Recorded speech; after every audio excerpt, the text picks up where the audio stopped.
Yo, what's good? It's your boy Jay So tapping back in, and today we're going to be covering week 4 of Crown League. There's a lot to uncover here, bro. It was a crazy week, but before we get into it, man, I want to make an announcement. ESBL 27 will be happening Sunday, February 1st.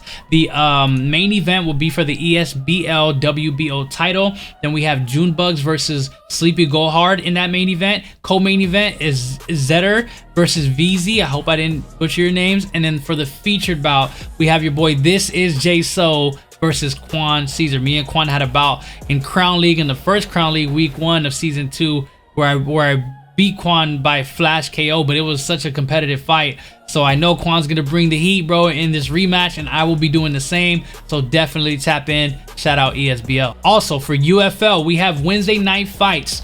It's a 10-round main event. It'll be Sora versus player number 1, and then the 10-round co-main event, which is Rafa versus Rat King 2. I will also be competing in this card. It would be versus John, so shout out to John. Can't wait to have a good match, brother. Let's get the wins. You know, your boy just JSO, bro, trying to stay active. I'm trying to get into these comps, bro, trying to get active in the leagues. I just don't do sim, bro. I do comp as well, so let's get it. But shout out to UFL. Let's go. All right, so Crown League 4, bro. It was a crazy week. I've been seeing all the drama during this week, bro. It was just a crazy week, starting off with the main event, which was Sim God versus Black Rob.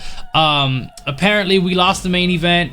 The stipulations were kind of crazy this week. A lot of people didn't like it, and you know, it was acknowledged from Jay and the Crown League crew that, you know, they're not going to move forward with those type of stipulations anymore. He thought it would be fun, but the majority of the crowd didn't like it and didn't feel like they can show their competitive aside when it came to the stipulations and getting in the ring and showcasing, you know, their skill set. They felt like a lot of things were taken away, and it just didn't make for a good competition.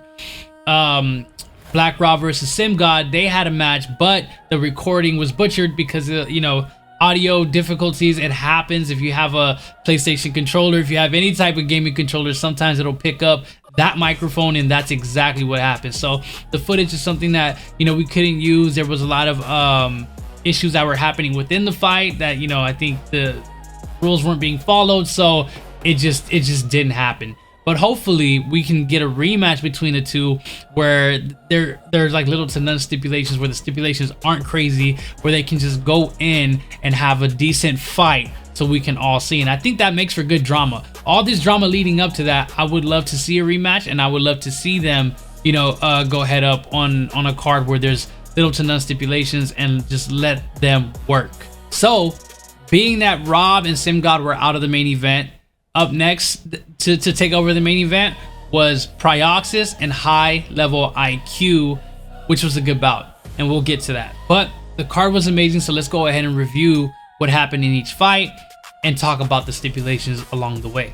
All right, so first up, to start off the card, we have No Mercy Almond versus Almighty Chop. So the stipulations in this match was No Mercy Almond can only use his 1-2 the whole fight, and Almighty Chops was not allowed to use any head movement. So no slips, you can't move back, nothing. He just had to go for it. He could throw punches, he can block, no head movement, so like no weaving, no nothing. But so in the fight, I can see like Ryan Garcia just kind of moving around, you know, doing some step backs, throwing that 1-2 straight, not just being center in front of Corrales, which is Almighty Chops. He just wasn't standing in front of him, and as you can tell, Almighty Chops was kind of just pushing forward, applying the pressure, kind of playing into No Mercy Almond's game, which ultimately led him to losing the match again. No Mercy Almond on all of the cards in the game, on all the judges' cards inside the game and outside. So No Mercy Almond won a unanimous decision win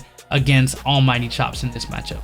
So next up, we had No Mercy Nap versus Justin the Beast. No Mercy Nap was Eddie Hall. Justin the Beast was Joe Frazier. Eddie Hall, Nap was only able to headhunt, and Joe Frazier, Justin the Beast, was only able to throw body shots.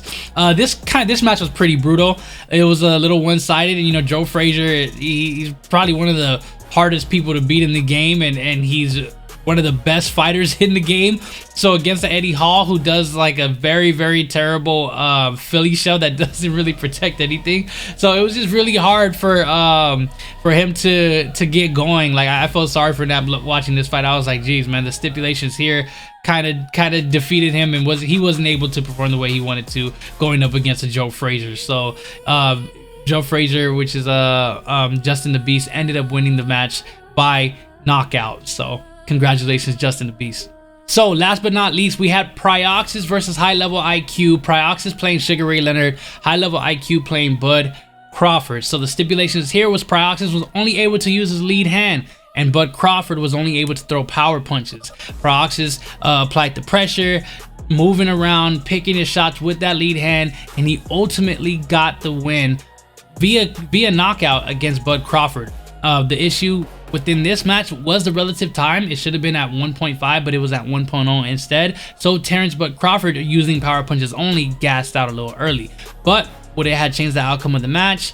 Who knows? Do I think I don't think it takes away, or it shouldn't take anything away from Prioxis' performance using one hand. I feel like that was a great performance, and to me I feel like this fight was semi-normal to me. Even though he was only using one hand, I feel like, okay, we at least got to see a decent matchup. It was great, and it worked for this card. I feel like that was a good main event. So big wins and congratulations.